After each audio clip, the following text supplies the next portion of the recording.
E agora chamando para nossa conversa, a deputada estadual em São Paulo pelo PSB, Andréia Werner. Deputada, bom dia, obrigado por estar aqui com a gente.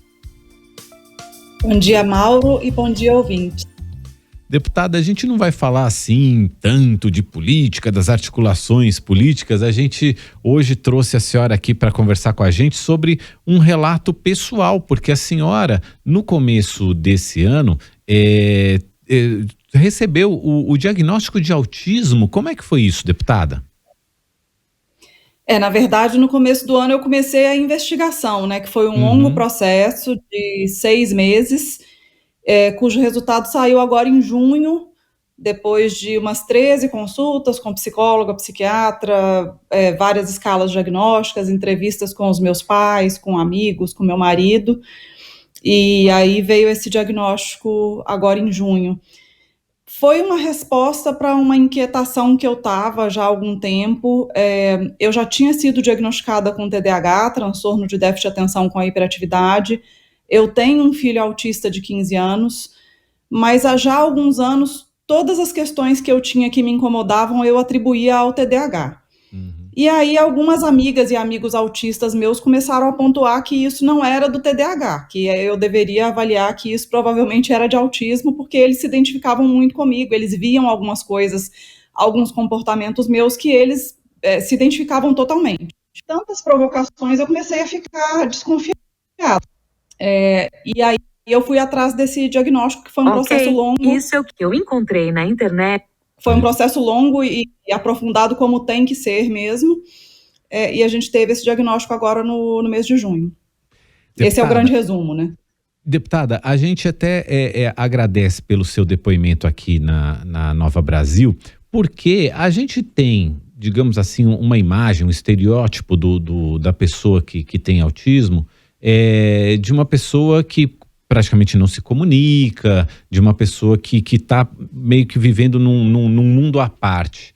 E claro que o seu depoimento aqui quebra totalmente esse estereótipo. Eu queria que a senhora nos trouxesse mais informação sobre isso para a gente saber lidar melhor com o que é o autismo.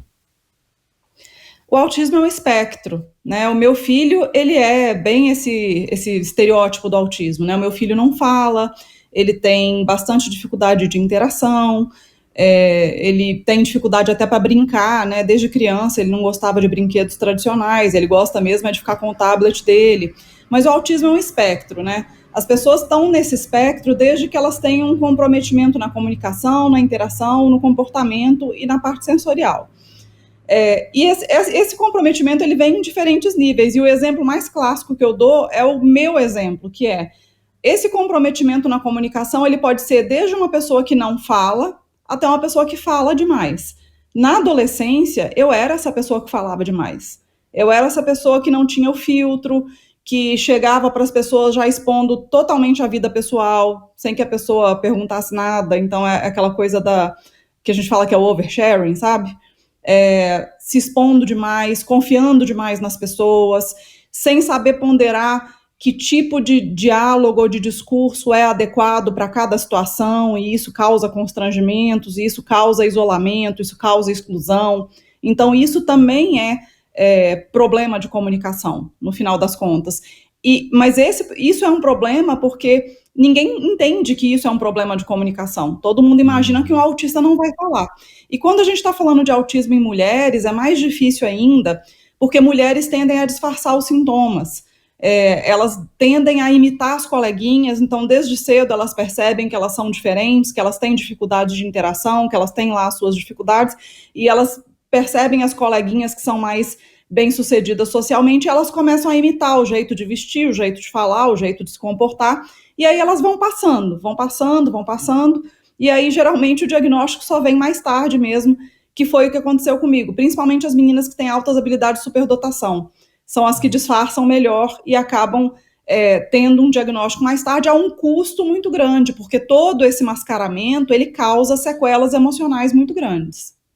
E, deputada, como é que as escolas devem lidar com essas crianças e como é que a política pode ajudar nesse sentido também?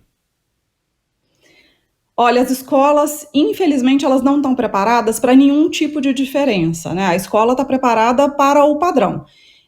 Eu achava que eu tinha repetido na escola só por causa do TDAH, mas hoje em dia eu olho que é pelo conjunto da obra, né? Porque no final das contas o diagnóstico foi autismo, TDAH, altas habilidades, superdotação.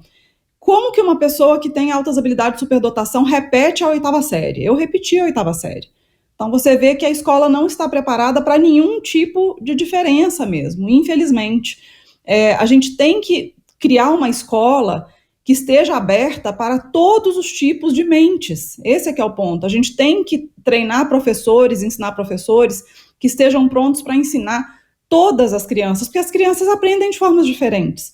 Né? Um autista, por exemplo, ele tende a aprender melhor pela visualização do que pelo que ele escuta. Né? Eu mesmo, nessa avaliação, veio que eu tenho uma memória visual super acima da média. Então, é bem capaz que eu possa esquecer o que eu ouvi, mas eu esquecer o que eu vi é bem mais difícil.